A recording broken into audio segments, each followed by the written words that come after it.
एक बड़ी सर्टेनिटी जो मैंने हमेशा रखी है वन पीस के बारे में, जो एक तरह से बड़ी अच्छी स्टोरी टेलिंग का भी एक सबूत है, वो ये है कि इसका ऑथर हमेशा अपने आप से फेथफुल रहा है और कभी अपने रीडर या व्यूअर को फूल नहीं करता।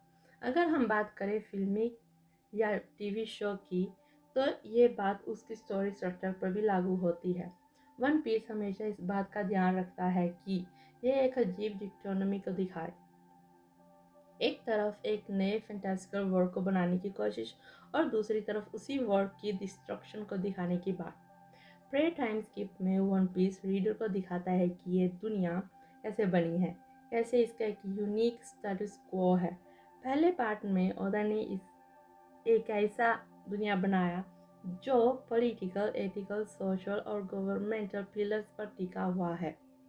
ये पिलर्स अपैरेंटली इंडिस्ट्रक्टिबल लगते हैं और कई सेंचुरी से अनटचड है।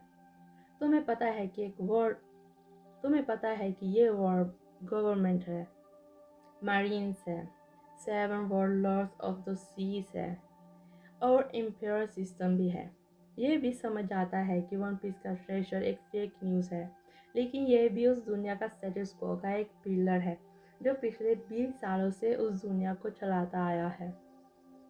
फर्स्ट टाइम स्किप में ओदा ने बस इस दुनिया की डिस्ट्रक्शन को दिखाया है, एक एक करके इस पिलर्स को तोड़ना। दूसरी पार्ट में उन्हें सिस्टमेटिकली वो सारी चीज़ें डिमोलिश की है जो पहले पार्ट में दुनिया को संभाल रही थी। जब हम चैप्टर 1136 पढ़ते हैं और वहाँ निका का नया एक्सप्लेनेशन को देख रहे हैं, मुझे बिल्कुल शौक नहीं लगा, क्योंकि मेरे लिए ये कॉन्सेप्ट कब का क्लियर हो चुका था। सोचो ज़रा, माइक्रो लेवल पर लूफी जो कि निका है, उसका हर एक एक्शन ने हमेशा उस नैरेटिव को रिफ्लेक्ट किया है जिसमें वो प्रोटैगनिस्ट है। लूफी क्या करता है? वो एक जगह आता है जहाँ एक स्ट्रॉन्ग और डिफेंडर स्टेटस क्वो होता है, जैसे अराबास्ता में क्रोकोडाइल या वानोकुनी में काइडो, और फिर वो सिस्टमेटिकली उस स्टेटस क्वो को तोड़ देता है, उसके हर एक कोर पिलर को डिसमेंटल करता है। और जब वो ये करता है तो वो उस डुअलिटी को एम्बॉडी करता है जो निका की कोर है। एक तरफ रूफी जो निका है, एक लिबरेटर है, वो लोगों को फ्री करता है, उन्हें उम्मीद और खुशी देता है। लोग हंसते हैं, सेलिब्रेट करते हैं, जैसे उन्होंने अपना भगवान या अपनी डिवाइनिटी पा ली हो। दूसरी तरफ वो वही करता है जो एक रेवोल्यूशनरी करता है।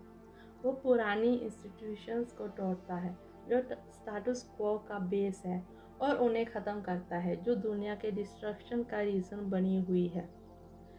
चैप्टर 1136 का जो सेंट्रल आइडिया है,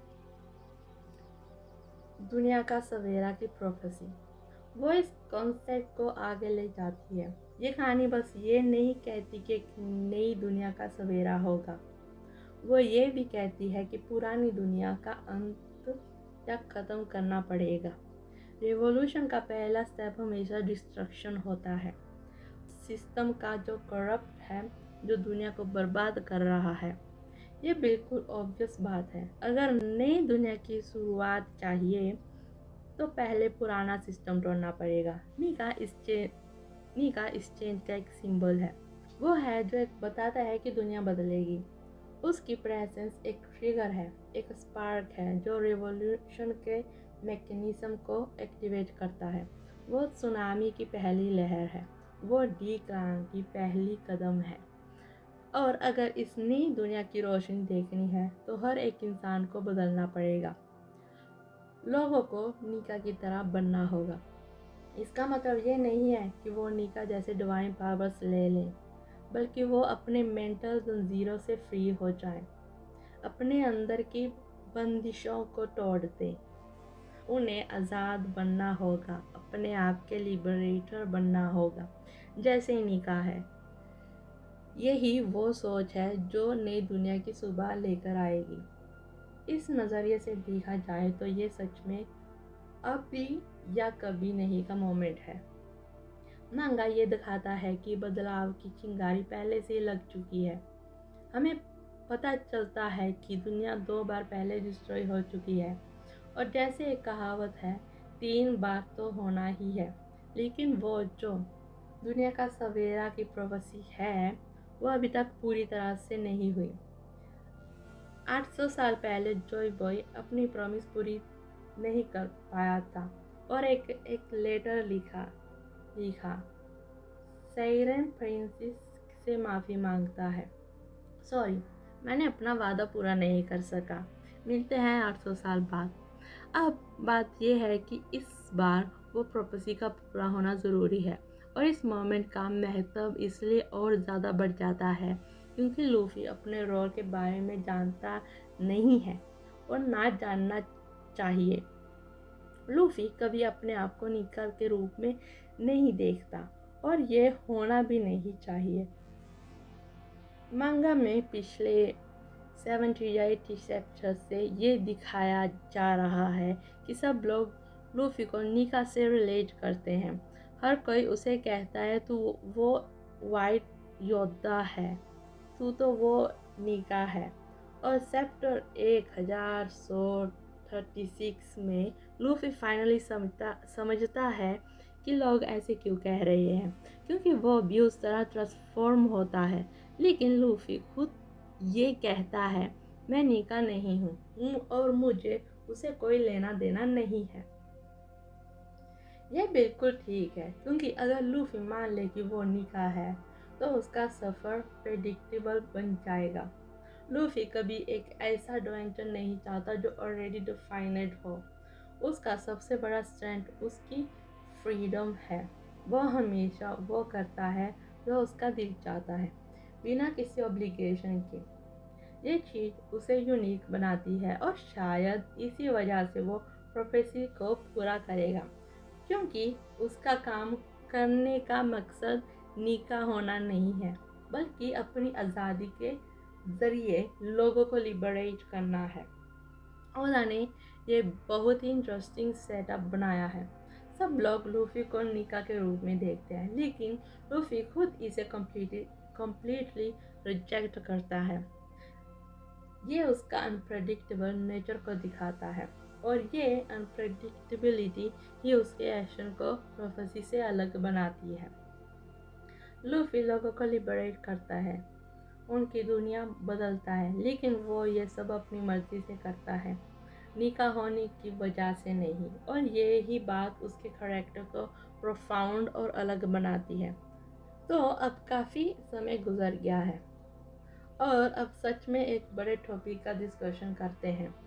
अगर आप इसको पूरा सुनेंगे तो आप बहुत सारी चीज़ें समझ पाएंगे, विकिंग्स की दुनिया के बारे में, इचिरो सेंसेई की दुनिया के बारे में, और सबसे ज़रूरी बात लोगी के सोचने का तरीका और उसका दुनिया को बर्बाद करने का इरादा।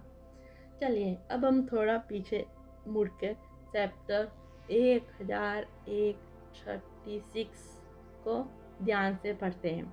इस चैप्टर में एक ऐसी बात दिखाई गई है जो हमें लॉजिक से कुछ ज़्यादा मैच नहीं करती। लोके की प्रोफेसी जो उसके अपने बाप को मानने की थी, वहाँ हमारे समझ के हिसाब से ये बात काफ़ी अजीब लगती है। ये कहा गया था कि लोकी जो जन्म लेने के बाद थोड़ा डेंजरस हो गया था, अपने बाप को मार डालेगा।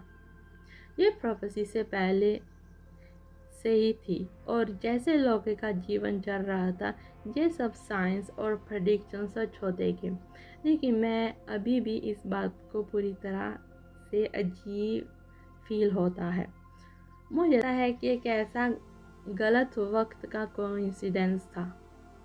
लॉकी का ये रास्ता शायद उसे कभी समझ में नहीं आया, या वो अपनी डेस्टिनी को एक्सेप्ट करने के लिए अपनी लाइफ में जुनों में था। और यहाँ एक पॉइंट है जो हमें कंफ्यूज कर सकता है। अगर किंग हारल्ड को पता था कि उसका बेटा एक दिन उसे मार डालेगा, तो फिर उसने कोई एक्शन क्यों नहीं लिया? उसने क्यों उसे या कुछ और नहीं किया। लॉकी जो था अपने वक्त का एक पागल था, जो लोगों को मार डालता था, जानवर रखता था और सब कुछ जलाता था। मतलब अपने आप में एक काउस था।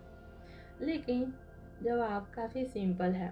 अगर हारल और उसके साथियों ने इस तरीके से काम किया होता तो वो असली वीकिंग जैसे नहीं दिखते, क्योंकि वीकिंग्स के एथिक्स दो मेन प्रिंसिपल पर बेसिड थी। पहला ये कि उनकी जिंदगी पहले से ही फेथ, गॉड्स और डेस्टिनी ने लिखी गई थी। मतलब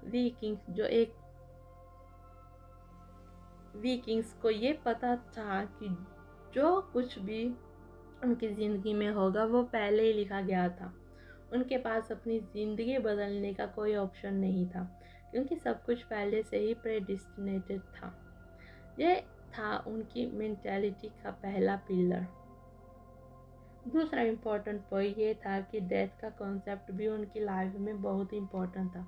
अगर तुम अपनी ज़िंदगी में कुछ नहीं चेंज कर सकते तो डेथ ही एक ऐसा मोमेंट था जो तुम्हारे लिए सबसे ज़रूरी था। तुम कैसे मरते हो वो तुम्हारा असली वीकिंग्स होने का प्रूफ था। इसलिए वीकिंग्स को डेथ का कोई डर नहीं था। वो बिना किसी फियर के डेथ के साथ सामना करते थे, क्योंकि उन्हें पता था कि डेथ उनका पार्ट है और उनको उससे डर नहीं था। और ये भी इस वजह से जो भी हिस्टोरिकल रिकॉर्ड्स है विकिंग्स के बारे में, उनमें सब में एक कॉमन चीज़ है।